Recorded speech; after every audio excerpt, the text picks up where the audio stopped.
हरे Krishna everyone. हम श्रीमद् भगवत गीता के 8वें अध्याय को पढ़ने जा रहे हैं। आज इसका हम थर्ड श्लोक करेंगे। तो थर्ड श्लोक कल हम लोगों ने हाफ कर लिया था, आधा आज करना है। ये चैप्टर बहुत इंटरेस्टिंग चैप्टर है, 8th चैप्टर जो है। इस चैप्टर में टोटल 28 श्लोकास हैं। तो पहले दो श्लोक जो हैं इस चैप्टर के, उसमें अर्जुन भगवान से प्रश्न पूछते हैं। 8 प्रश्न पूछते हैं अर्जुन भगवान से। एक्चुअली 7 प्रश्न है। जो 7th है उसको 6 प्रश्न को हमने दो भागों में डिवाइड कर लिया, तो इसलिए वो 8 बन गया। Actually there are only 7 questions.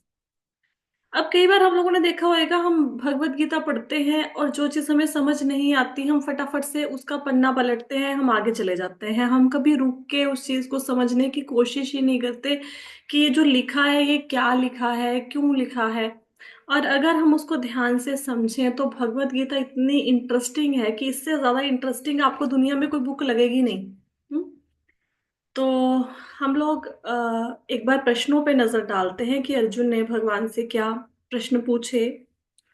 8वें अध्याय में अर्जुन ने भगवान से प्रश्न पूछे, ब्रह्म क्या है, अध्यात्म क्या है, कर्म क्या है, अधिभूत किसे कहते हैं, अधिदैव किसे कहते हैं, अधियज्ञ कौन है, यह अधियज्ञ शरीर में कैसे रहता है, मृत्यु के समय भक्ति में लगे रहने वाले आपको कैसे जान पाते हैं। ब्रह्म क्या है, इस प्रश्न का उत्तर हम लोगों ने कल जाना। अब मुझे कौन बताएगा ब्रह्म क्या है। ब्रह्म क्या होता है? जीवात्मा। Living things. Living things. जीवात्मा। जीवात्मा की को बात ब्रह्म है। कहते हैं। मतलब ब्रह्म का मतलब ब्रह्मा जी भी नहीं है। ब्रह्म का मतलब ब्रह्मलोक नहीं है। हाँ, ब्रह्म का मतलब पर ब्रह्म भी नहीं है, पर ब्रह्म मतलब भगवान भी नहीं है। यहाँ पे इस चैप्टर में, 8th चैप्टर में, ब्रह्म का मतलब है जीवात्मा। जीवात्मा कौन है? हम लोग। हम लोग ही जीवात्मा है, ठीक है। उसके बाद अध्यात्म क्या है? अध्यात्म किसे कहते हैं? पूर्व जन्म के बॉडी को संस्कार। हमारे कंट्रोल करने हमारे वाला। शरीर को कंट्रोल कौन कर रहा है? कंट्रोल करने वाला। अध्यात्म सेंस क्या ऑफ। है? इसका आंसर भगवान ने क्या दिया? अध्यात्म क्या होता है? हम्म। आत्मा। मनुष्य की आत्मा। आत्मा जो हमारे पूर्व जन्म के जो संस्कार हम लोग लेते आ रहे हैं। 40 मिनट लगाए थे कल हमने, 40 मिनट। हाँ, इसके ऊपर। चलो कोई बात नहीं। मतलब ये जो जो हम मतलब वो संस्कार जो भी, जैसे आपने रसगुल्ले वाला गुलाब जामुन वाला दिया था, अध्यात्म उसका कहते टेस्ट हैं। किया, फिर मन के ऊपर उसका ना वो हो जाता है। देखो, जैसे एक सिंपल शब्द में अध्यात्म का अर्थ है स्वभाव। ठीक है, ठीक है। क्लियर हो गया? अध्यात्म क्या है? बताओ। स्वभाव। स्वभाव, ठीक है। स्वभाव। स्वभाव का अर्थ स्वभाव। क्या है? कि हमारे इससे पहले बहुत ज्यादा जन्म हो चुके हैं, पता नहीं अनगिनत हमारे जन्म हो चुके हैं। उन अनगिनत जन्मों में हमने अनगिनत कर्म किए हैं, अच्छे या बुरे। जब भी हम कोई कर्म करते हैं तो उसका हमारे मन के ऊपर, हमारे सूक्ष्म शरीर के ऊपर एक संस्कार पड़ जाता है। संस्कार मतलब उसकी एक छाप पड़ जाती है। जैसे हम लोगों ने कल एग्जाम्पल दिया कि हमने कभी पास्ट में रसगुल्ला खाया। अब आज भी अगर रसगुल्ला हमारे सामने आएगा तो हमें उसका स्वाद याद है कि रसगुल्ला क्या है ना। तो खाया तो आज से 4 महीने पहले था, है ना। तो फिर आज कैसे याद है? क्योंकि उसका वो संस्कार, वो छाप मन पे पड़ चुकी है। तो पूर्व जन्म में जो हमने कर्म किए, उसके जो हमारे संस्कार बन गए हैं, उसके अकॉर्डिंग हमारी प्रवृत्ति बन जाती है, हमारा स्वभाव बन जाता है। अगर कोई व्यक्ति इस जन्म में द्वेष करता है, ईर्ष्या करता है किसी से, तो इसका मतलब ये नहीं कि वो इस जन्म में वो द्वेष करता है, वो अनगिनत जन्मों में ऐसे ही द्वेष करता था। और ये ना हर जन्म में उसको ये विरासत में मिलता जा रहा है, उसका स्वभाव। तो स्वभाव चेंज करना बहुत मुश्किल है। स्वभाव को कैसे चेंज किया जा सकता है? बेसिकली स्वभाव को अगर कॉमन लैंग्वेज में बोला जाए तो आप आदत बोल सकते हो, प्रवृत्ति बोल सकते हो। स्वभाव को कैसे बदला जा सकता है? ऑफलाइन वाले ज्यादा इंटेलिजेंट हो गए हैं। बताइए स्वभाव को कैसे बदलेंगे, ऑनलाइन वाले बताओ। भक्ति करके। भक्ति। माता जी चैंटिंग करके। यस, भक्ति करके, मतलब चैंटिंग इन द सेंस कुछ अच्छा। भी करके आप भक्ति, मतलब चैंटिंग करें, श्रवण करें, कीर्तन करें, कुछ भी करें, उसके थ्रू भी स्वभाव चेंज होगा। अगर कोई व्यक्ति कहे मुझे गुस्सा बहुत आता है, कल से मैं गुस्से पे कंट्रोल करूंगा, गुस्सा नहीं करूंगा, आप देखना कोई ऐसी घटना होगी आपको जबरदस्त गुस्सा आ जाएगा। जब जो कोई बंदा कहता है ना कि मैं कसम खाता हूं आज से मैं ये बुरा काम नहीं करूंगा, तो आपको उस बुरे काम को करने की अपॉर्चुनिटीज ज्यादा मिलनी शुरू हो जाएंगी। जैसे कोई व्यक्ति कहे कि मैं आज से ड्रिंक नहीं करूंगा, तो आप देखेंगे फ्रेंड्स के फोन आने शुरू हो जाएंगे उस दिन से आपको कि चलो कहीं चले, आज पार्टी करते हैं। तो अपॉर्चुनिटीज ज्यादा मिलनी शुरू हो जाती हैं जब आप मन में सोचते हैं कि आज से हम ये काम नहीं करेंगे। तो स्वभाव बदला जा सकता है, एटलीस्ट स्वभाव बदलना बहुत मुश्किल है, ये चेंज नहीं होता, क्योंकि आज का थोड़े ना है, अनंत जन्मों के संस्कार पड़े हुए हैं। और वो कैसे, जो मन पे छाप पड़ गई है उसको कैसे मिटाएंगे। हाँ, भक्ति में इतनी शक्ति है कि भक्ति से धीरे धीरे करके आपका स्वभाव चेंज हो जाएगा। अब इसमें ये नहीं देखना, कई बार ना लोग ऐसा कहेंगे, जैसे आप भक्ति में हैं तो वो बोलेंगे, अरे तुम तो मंदिर जाते हो, तुम तो भक्ति करते हो, तुम्हें फिर भी इतना गुस्सा आता है, फिर मंदिर जाने का क्या फायदा। तो जो भक्ति से आप में एकदम से चेंजेस नहीं आएंगे, इसमें समय लगता है। क्योंकि ऐसा समझो कि एक कमरे की सफाई करनी है जिसमें 8-9 फीट की मिट्टी जमी हुई है, तो धीरे धीरे एक दिन में थोड़ा ना कमरा साफ हो जाएगा, धीरे धीरे थोड़ी थोड़ी हटाएंगे, धीरे धीरे वो काम होगा। तो ऐसा नहीं है कि आपने मंदिर जाना शुरू किया, चैंटिंग करना शुरू किया, भक्ति करना शुरू किया तो एकदम से बहुत ड्रास्टिक चेंज आ जाएगा। ड्रास्टिक चेंज भी आता है कईयों में, लेकिन इसमें समय लगता है, क्योंकि संस्कार बहुत पुराने हैं। जैसे कपड़ा है, उस पे कोई दाग लग गया, एकदम से धोगे वो धुल जाएगा। अगर उसको 1 साल के बाद धोगे फिर थोड़ा ना दाग धुलेगा, है ना, फिर तो बहुत मेहनत करनी पड़ेगी। हमारे तो मन के ऊपर करोड़ों जन्मों से ये दाग पड़े हुए हैं, एकदम से कैसे साफ होंगे। बट हाँ, भक्ति में शक्ति है कि आपके स्वभाव को वो चेंज कर सकती है। तो ब्रह्म क्या है, जीवात्मा, अध्यात्म क्या है, जीवात्मा का स्वभाव। थर्ड प्रश्न पे आते हैं, पहले हम 8.3 श्लोक पढ़ लेते हैं, फिर हम इन प्रश्नों के उत्तर ढूंढते हैं। तो हमारा श्लोका है, श्री भगवान उवाच अक्षरम ब्रह्म परमं स्वभावोऽध्यात्ममुच्यते भूत भावोद्भव करो विसर्ग कर्म संगितः। भगवान ने कहा अविनाशी और दिव्य जीव ब्रह्म कहलाता है। आई होप सो कि अब आपको पहली लाइन क्लियर है। ब्रह्म क्या है, अविनाशी और दिव्य जीव। हमें अविनाशी क्यों कहा गया है, क्योंकि हमारा नाश नहीं होगा, आत्मा कभी मरती नहीं। हम लोग शरीर तो है नहीं, हम हैं आत्मा, आत्मा कभी मरेगी नहीं, इसलिए इसको अविनाशी और दिव्य कहा गया है। दिव्य क्यों कहा गया, क्योंकि हम भगवान के अंश हैं, भगवान दिव्य हैं तो हम भी दिव्य हैं, उनके अंश हैं तो। और उसका नित्य स्वभाव अध्यात्म या आत्म कहलाता है। समझ आ गई अध्यात्म क्या है। अध्यात्म का मतलब यहाँ पे स्पिरिचुअलिटी नहीं है, आध्यात्मिक होना नहीं है। अध्यात्म का अर्थ है जीवात्मा का स्वभाव। अब नेक्स्ट, जीवों के भौतिक शरीर से संबंधित गतिविधि कर्म या सकाम कर्म कहलाती है। अब थर्ड प्रश्न पे चलते हैं, कर्म क्या है।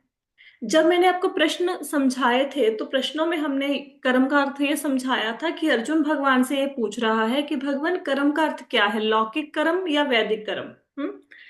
तो कर्म, वो कर्मों का अर्थ वो कर्म है जिनसे आपके अगले शरीर की रचना होगी।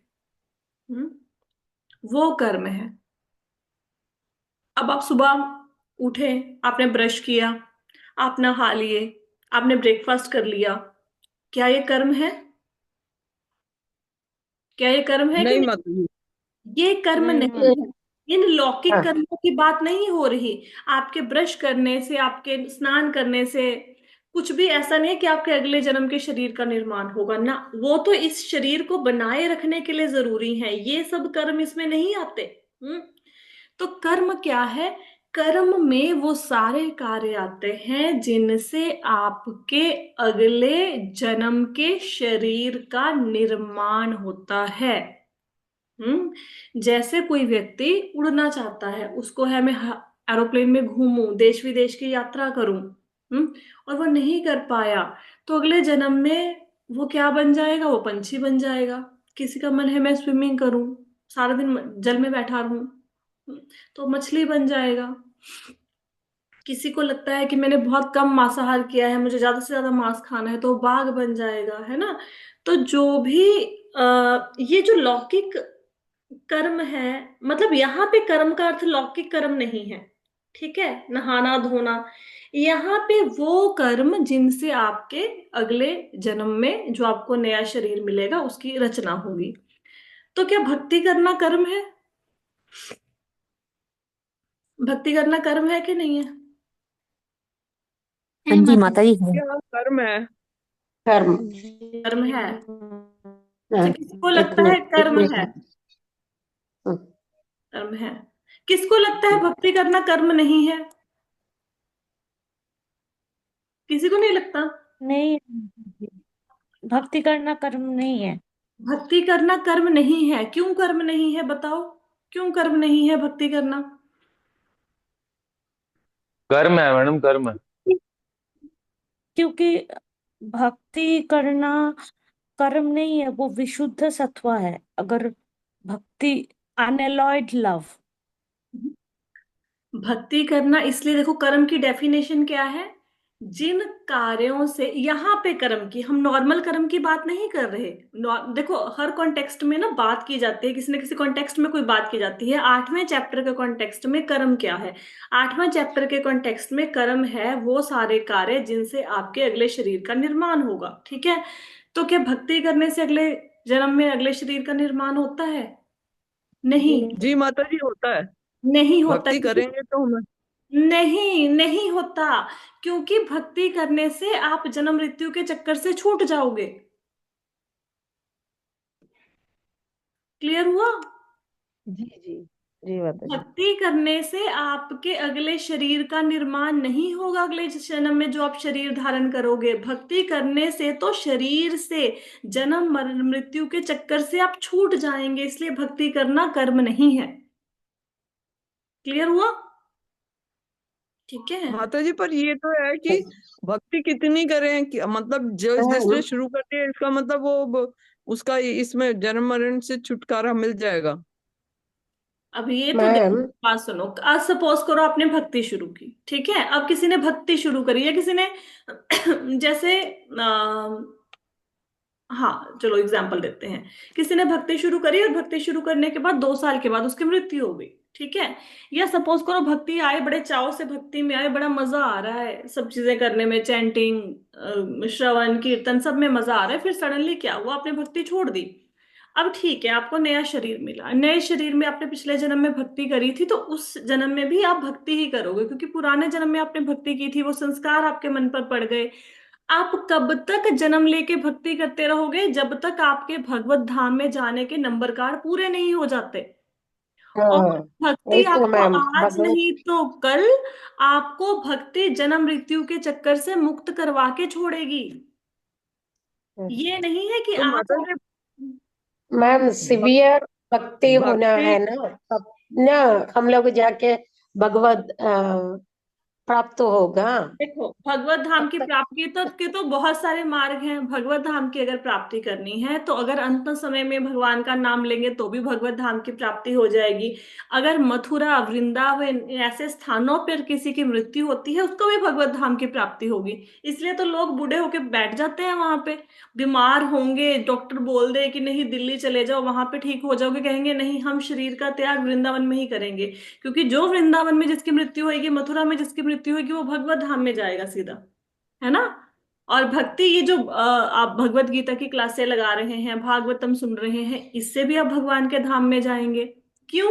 क्योंकि जब आप श्रीमद् भागवतम पढ़ते हैं तो श्रीमद् भागवतम की रिस्पॉन्सिबिलिटी है आपको मुक्त कराने की, फिर हमारी कोई रिस्पॉन्सिबिलिटी नहीं है। फिर श्रीमद् भागवतम हमें मुक्त करवाएगी।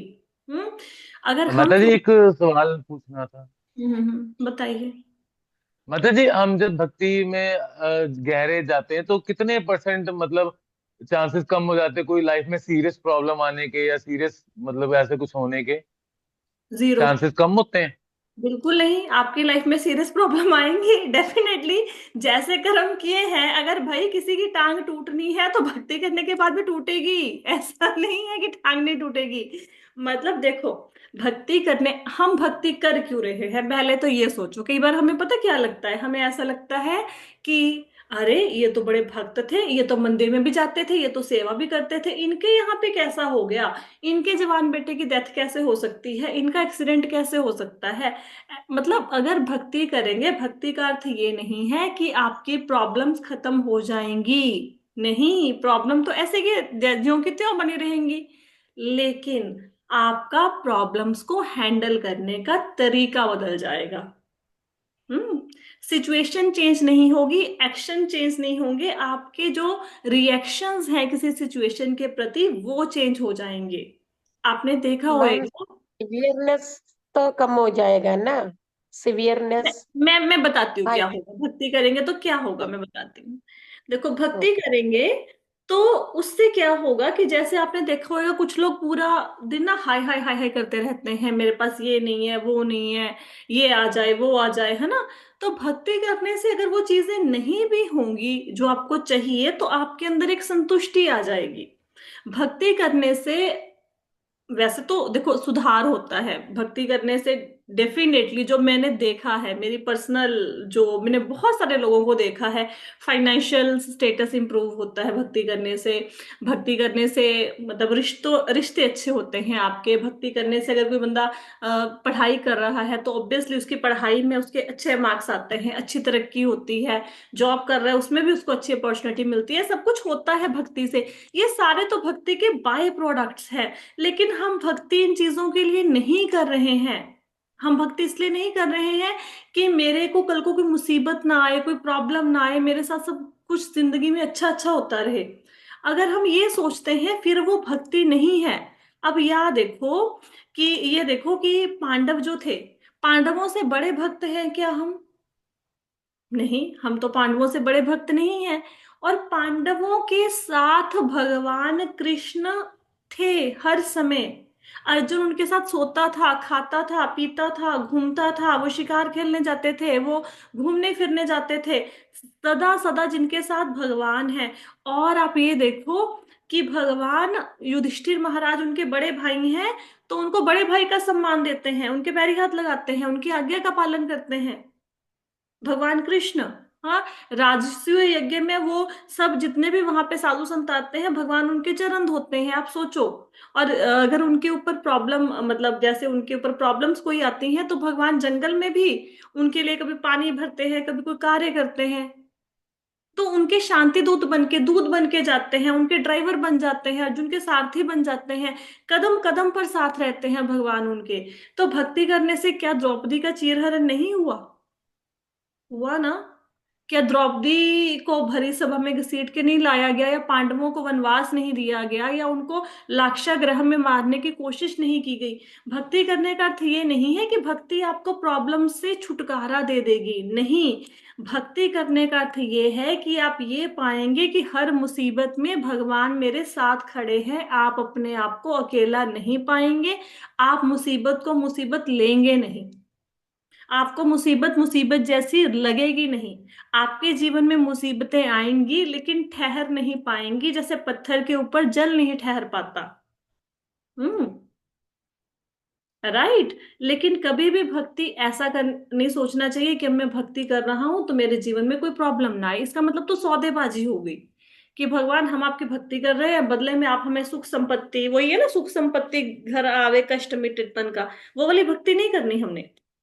जैसे एक माँ है, माँ अपने बच्चे से प्यार करती है। तो क्या वो माँ अपने बच्चे से इसलिए प्यार करती है कि जब वो 30 साल का हो जाएगा तो वो लाके उसको 2 लाख की सैलरी हाथ में रखेगा या उसकी सेवा करेगा? आजकल सब माताओं को ये पता है कि ये जो बच्चे हैं, ये जो जनरेशन आ रही है आजकल की, हमारी बिल्कुल सेवा नहीं करेगी, हमें धक्के मार के निकालेगी। सबको बताइए, कोई बुड्ढा बुड्ढी को नहीं पूछने वाला है।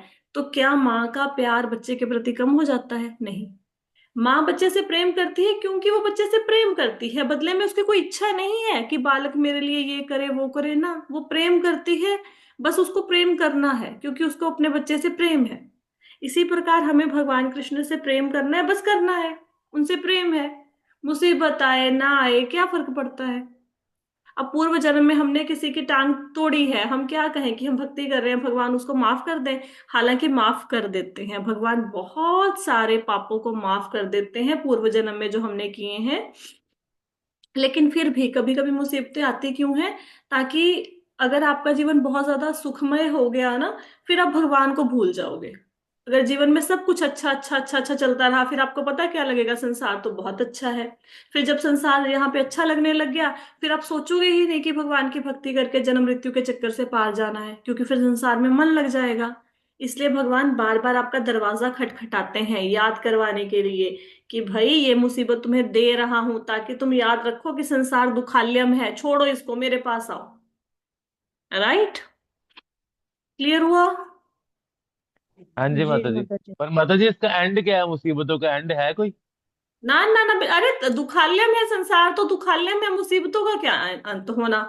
अब आप देखो, इतने साधु संत हैं, इतने बड़े बड़े साधु संत हैं, वो भी तो मतलब ऐसा नहीं कि वो अपने कर्मों के कारण भुगत रहे हैं। वो जब शिष्य अपराध करते हैं तो गुरु भोगते हैं ना। कितनी कितनी प्रॉब्लम्स हैं। किसी का लीवर फेल है, किसी की किडनी फेल है, किसी का मतलब किसी की कितने सर्जरीज हो गई हैं, तो वो इतनी भक्ति कर रहे हैं। आप सोचो, क्यों उनको मुसीबतें क्यों आ रही हैं? बताओ, उनको भगवान दुख क्यों दे रहे हैं? ताकि उनके माता थ्रू। जी कितने तो भक्ति ऐसे है, कैंसर सुना है, और वो कितने कितने अपने ऊपर मुसीबत कष्ट झेल जाते हैं कि वो मेरे प्रभु इसलिए, बहुत हाँ, कृपालु हैं। भगवान इसलिए उन लोगों को मुसीबतें देते हैं ताकि आप लोगों के सामने एक एग्जाम्पल सेट हो सके कि ये देखो, मेरे भक्त इतना सहकर भी मेरी भक्ति कर रहे हैं, ताकि लोगों के सामने एक आदर्श प्रस्तुत हो। हम्म। माता जी आज का एग्जाम्पल प्रेमानंद जी को देख लो आप। हाँ, तो वो देखो भक्ति कर रहे हैं तब भी वो, लेकिन फिर भी देखो कभी उनके ऐसा होता है कि नहीं मैं तो आज भक्ति नहीं कर पाऊंगा क्योंकि मेरी तो तबीयत बहुत ज्यादा खराब है। नहीं होता ना। और हम लोग, हमें तो जुकाम हो जाए हमारी तो तब भक्ति छूट जाती है, हमारी तो सिर दर्द पे भक्ति छूट जाती है। तो वो लोग एग्जाम्पल, भगवान उनके थ्रू हमारे लिए एग्जाम्पल सेट कर रहे हैं। लेकिन मुसीबतों का ना कोई अंत था ना कोई है, क्योंकि संसार दुखालयम है। और इवन सुसाइड भी इन मुसीबतों का हल नहीं है। कई लोग सोचते हैं ना, मैंने बहुत सुना है चिता में जाके शांति मिलेगी। अरे कहाँ शांति मिलेगी चिता में जाकर? दूसरा जन्म तैयार खड़ा है, वहां पे फिर शुरू से शुरू हो जाओ ना। कहीं मुसीबतों का कोई अंत नहीं है। हाँ, लेकिन जब आप भक्ति करते हो ना, आपको कोई भी मुसीबत मुसीबत लगती नहीं है। मुसीबतें मुसीबतें लगनी बंद हो जाती हैं। अब बड़े ना खुश खुश रहते हो। अभी हमें ऐसा लगता है कि हमें खुश होने के लिए कुछ चाहिए। मतलब मैं तब खुश हो जाऊंगी जब मेरे अकाउंट में अच्छा बैलेंस आ जाए, आज कहीं से कोई पेमेंट आ जाए, या फिर मुझे लगता है कोई बिजनेस अपॉर्चुनिटी अच्छी मिल जाए, या मुझे लगता है मेरे को खाना अच्छा मिल जाए, तब मैं आज खुश हो जाऊंगी, या मेरे को घर वाले सारे जी जी कह के बुलाएं। लेकिन भक्ति में क्या होता है? जब भक्ति में होते हो ना, कोई नहीं है आपके पास, आपके पास धन भी नहीं है, कुछ भी नहीं है, रिलेशनशिप में भी सब कुछ गड़बड़ी चल रही है, लेकिन फिर भी आप हमेशा इंटरनली खुश रहते हो। You always feel blissful, happy. आपको कमरे में बंद करके बिठा दे तब भी आप खुश रहोगे। तो भक्ति एक ऐसे स्टेज पर आपको ले जाती है कि आप बाहरी चीजों में आनंद ढूंढना बंद कर देते हैं। हम शरीर नहीं, हम आत्मा है। और आत्मा को बाहरी चीजों से कभी संतुष्टि होगी नहीं। आत्मा की खुराक है भक्ति। आत्मा को भक्ति दोगे वैसे ही प्रसन्न रहेगी।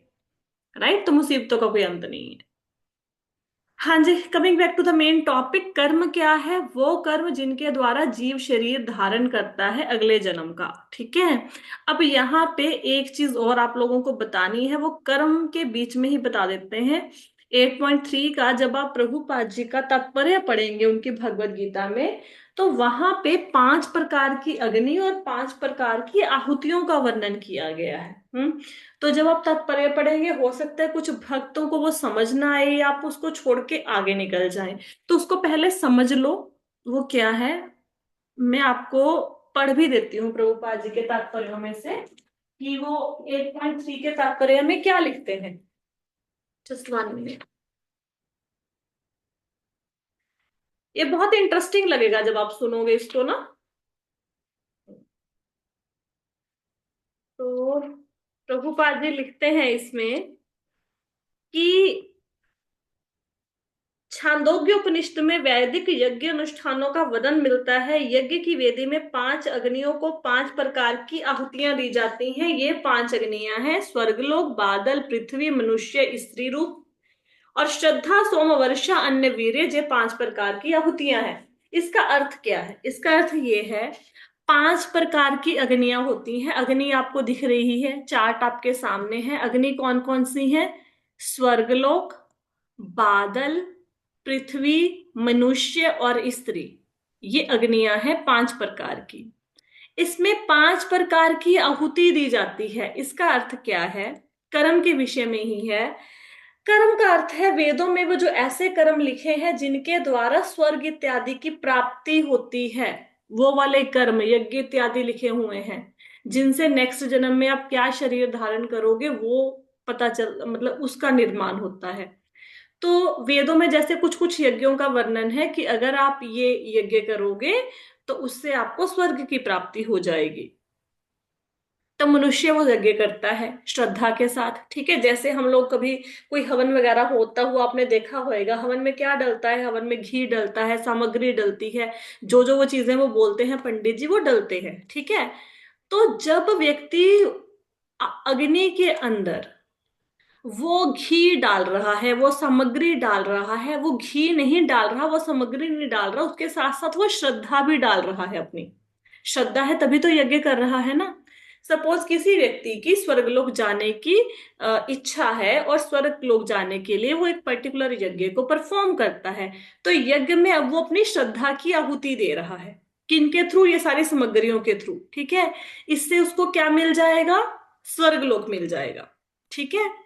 अगर यज्ञ में श्रद्धा की आहुति देते हैं तो क्या मिलता है? स्वर्गलोक मिलता है, ठीक है। स्वर्गलोक। पहली चीज समझ आ गई?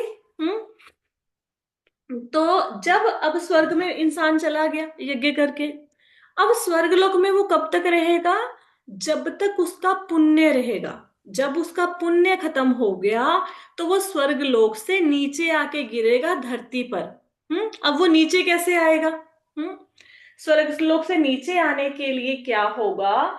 स्वर्गलोक से नीचे आने के लिए उसको, अब स्वर्गलोक जाएगा तो स्वर्गलोक में अब उसने आहुति दी सोम की। तो होता क्या है, जब व्यक्ति स्वर्गलोक से नीचे आता है तो सबसे पहले वो बादल बनेगा। क्या बनेगा? बादल।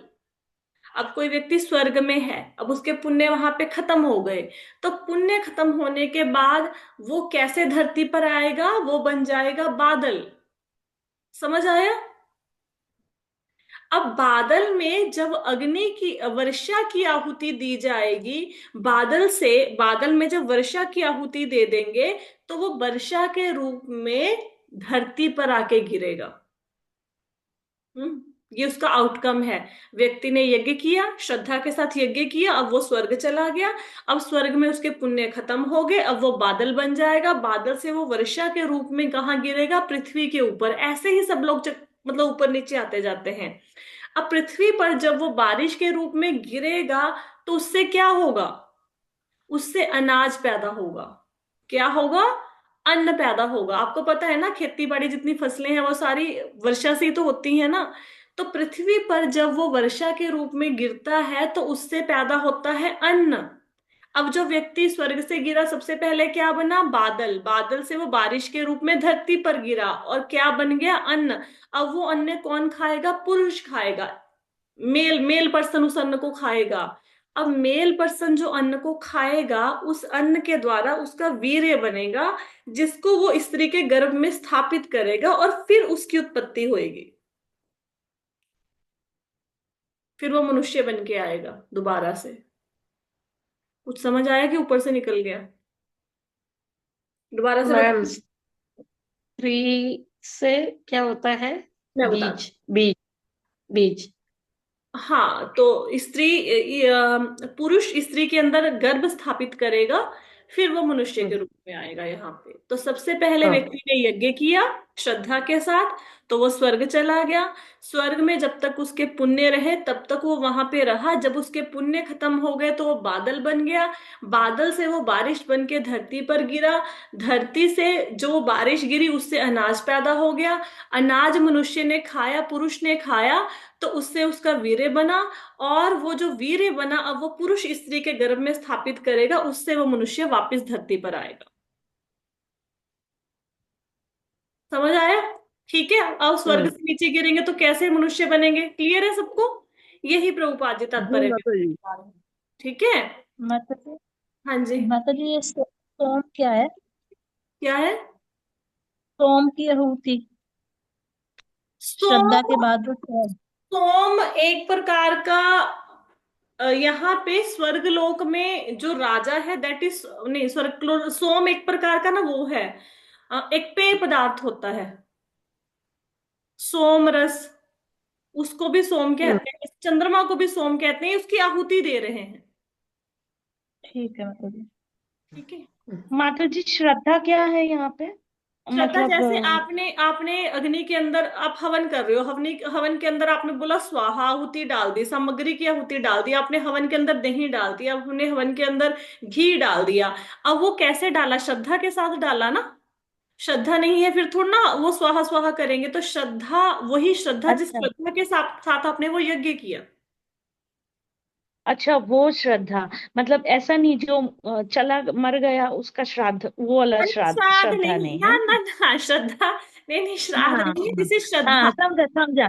हाँ राइट, हाँ हाँ हाँ, समझा राइट, समझा। Got it. ठीक है, इस हाँ हाँ प्रकार हम हाँ हाँ धरती पर वापस आते हैं सब लोग।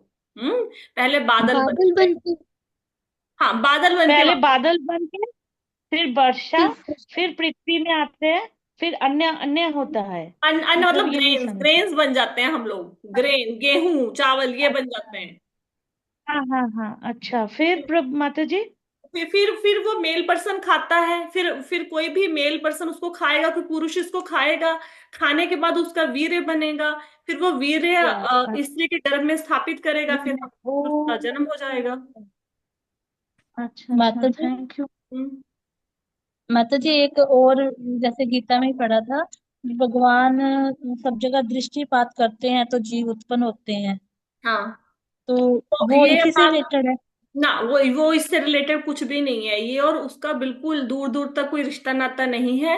वो क्या है कि भगवान जब दृष्टिपात करते हैं तो जीवों की उत्पत्ति होती है, वो बेसिकली यूनिवर्स के क्रिएशन से संबंधित है। उसके लिए अगर आपने डीप जाना है तो आपको श्रीमद् भागवतम का कैंटो 2 पढ़ना पड़ेगा। बट जब हम वहां पे जाएंगे उस टॉपिक पे, तो मैं आपको वो बताऊंगी कि दृष्टिपात भगवान ने किया उसका क्या अर्थ है, वो मैं आपको बताऊंगी। ठीक है, क्लियर हुआ? अब प्रभुपाद जी के तात्पर्य है जो उनको ऐसे पढ़ के आगे आगे मत निकल जाना, अच्छे से पढ़ना। ठीक है, आगे चले। कर्म समझ आ गया, जीवों के भौतिक शरीर से संबंधित गतिविधि कर्म या सकाम कर्म कहलाती है। कर्म भी क्लियर हो गया, 3 प्रश्नों के उत्तर मिल गए हैं हमें। ब्रह्म क्या है बताओ? जीवात्मा। हम्म, जीवात्मा, अध्यात्म, लिविंग थिंग्स। अध्यात्म क्या है? जीवात्मा का स्वभाव, स्वभाव। भाव। स्वभाव। कर्म क्या है? जीव यज्ञ। के द्वारा। नहीं, यज्ञ कर्म नहीं है, कर्म क्या है? लौकिक और वैदिक। लौकिक। नहीं, लौकिक कर्मों को कर्म नहीं कहा गया, यहाँ पे वो कर्म जिनसे अगले जन्म में आपके शरीर का निर्माण होगा। निर्माण होता। ठीक है, वो कर्म जिससे अगले शरीर का निर्माण होगा, अगले जन्म में आप कौन सा शरीर धारण करोगे, वो कर्म। हाँ ठीक है वेदों में मतलब। जो वर्णित है, वेदों में वर्णित कर्म। अधिभूत को क्या कहते हैं? नेक्स्ट, अभी ये तो 3 क्लियर हो गए ना, आगे चले। समय तो थोड़ा रह गया, चलो कोई बात नहीं, जितना होएगा श्लोका करते हैं। कर्म एक बार बोलिए, कर्म कर्म कर्म। कर्म है बेबी जी, वो सारे काम जो हम इस शरीर में करेंगे जिससे हमारे अगले शरीर का निर्माण होगा। हम अगले जन्म में कुत्ता बनेंगे, बिल्ली बनेंगे, मनुष्य बनेंगे, देवता बनेंगे, वो किस चीज के ऊपर डिपेंड करता है? जो हमने इस जन्म में किया। अब नहाने से हम कुत्ता नहीं बनेंगे, है ना? अगर हम ब्रश कर रहे हैं, ब्रश करने से हम बिल्ली नहीं बन जाएंगे। तो वो कर्म जिसके द्वारा हमारे अगले शरीर का निर्धारण होता है कि अगले जन्म में इसको कौन सा शरीर दिया जाए। ओके, ओके, उन गुड। कर्मों के फल के आधार पे, उसके कर्मों का जो फल मिलता है उसके हाँ, आधार बस पे ना। जो भी कर्म आप करते हैं जिनसे आपको अगला शरीर मिलेगा। ठीक है, आगे चले। 8.4 श्लोका है। माता अधि जी, जैसे आप ये कह रहे हैं ना कि भाई दूसरा शरीर जो हमारे कर्म है वो उसके ऊपर निर्भर, कुछ एग्जाम्पल दे सकते हैं आप? जैसे, ऐसे तो माता जी भक्ति से भी तो कर अगले जन्म अगले जीवन में अरे निर्माण होता है, जैसे कि भक्ति करने से ये अच्छे है कर्म। कि आपको अगले जन्म में मनुष्य का शरीर ही मिलेगा, और उस जन्म में भी आप भक्त ही बनेंगे। भक्ति तो आपको जन्म मृत्यु के चक्कर से मुक्त करवा देगी। ये जो कर्म है, जैसे पर वो अगले जीवन में भी तो लायक होती है ना, वो तो अगले जन्म में और आपकी कर्म कंटिन्यू है भी होगी, और नहीं तो भी। मरने के बाद भी कंटिन्यू रहेगी। वो तो मृत्यु हो गई ना, चाहे बिल्कुल भगवत धाम में चले गए तब भी कंटिन्यू रहेगी। भक्ति का कोई अंत पर नहीं। वो कर्म नहीं है। वो कर्म नहीं है, क्योंकि भक्ति आपके अगले जन्म के शरीर को निश्चित नहीं करती, भक्ति आपको जन्म मृत्यु के चक्कर से मुक्त करवाती है। हाँ। अब किसी ने किसी का बकरे का गला काट दिया, अब ये तो उसका कर्म हो गया ना, अगले जन्म में वो बकरा उसका गला काटेगा। हम्म। भक्ति में ऐसा नहीं होता, भक्ति से तो आप जन्म मृत्यु के चक्कर से मुक्त हो जाओगे, और इस जन्म में ही हो सकते हो।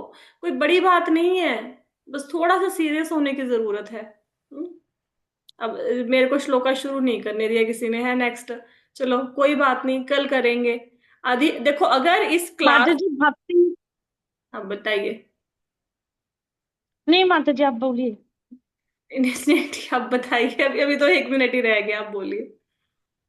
हाँ माता जी मैं बोल रही थी भक्ति इसी को भी बोलते हैं क्या, कि अगर सपोज हम लोग अभी भक्ति कर रहे हैं, मतलब प्रैक्टिस कर रहे हैं, और इसके बाद हमारा मृत्यु हो गया, फिर हम मनुष्य जन्म ही लेंगे जैसे प्रभुपाद ने बोला है, कि इट्स कंफर्म्ड। बट फिर कहीं हमारी भक्ति कभी शुरू हुआ है तो वो भी भक्ति में ही होता है माता जी, या कर्म में आता है वो चीज? नहीं नहीं, भक्ति आपकी कर्म में नहीं आती। भक्ति करने से क्या होगा, भक्ति करने से ये जितने लोग भगवत गीता का सेशन सुन रहे हैं, ये सब लोग कुत्ता बिल्ली छिपकली कुछ नहीं बनेंगे। अगर इन्होंने इस जन्म में भक्ति पूरी कर ली तो भगवत धाम में जाएंगे, नहीं तो अगले जन्म में ये सब लोग यही भगवत गीता को या किसी को पढ़ा रहे होंगे या खुद सुन रहे होंगे कहीं पे ओ बैठ। मैम, अच्छा। निम्न योनि में नहीं गिरेगा ना? हाँ, निम्न योनि में नहीं गिरेगा। लोअर अच्छा। स्पीसीज में वो कुत्ता बिल्ली पेड़ पौधे, अमेरिका जापान में आप लोग नहीं जाओगे, आप यहीं किसी भक्त के घर में जन्म लेंगे, यहाँ पे आप अपनी भक्ति पूरी करेंगे। ये कंफर्म है, जितने लोग भगवत गीता सुन रहे हैं कंफर्म। और ये मैं कंफर्म नहीं कर रही हूँ, this is confirmed by Krishna. और माता जी भगवत गीता सुन रहे हैं, कुछ सेशंस अटेंड किया फिर नहीं किया, जापा भी थोड़े दिन किया है, 16 माला पूरा नहीं किया, फिर क्या होगा माता जी? फिर भी मनुष्य ही मृत्यु हो बने, गया? फिर भी मनुष्य ही बनेंगे, फिर भी भक्ति ही करेंगे। लेकिन फिर भी देखो, मेरी बात सुनो, अभी टाइम भी होने वाला, अच्छा। आंसर भी पूरा नहीं दे पाएंगे। फिर अब भी। अगर किसी ने थोड़ी हम्म। पढ़ाई की है तो थोड़े नंबर मिलेंगे।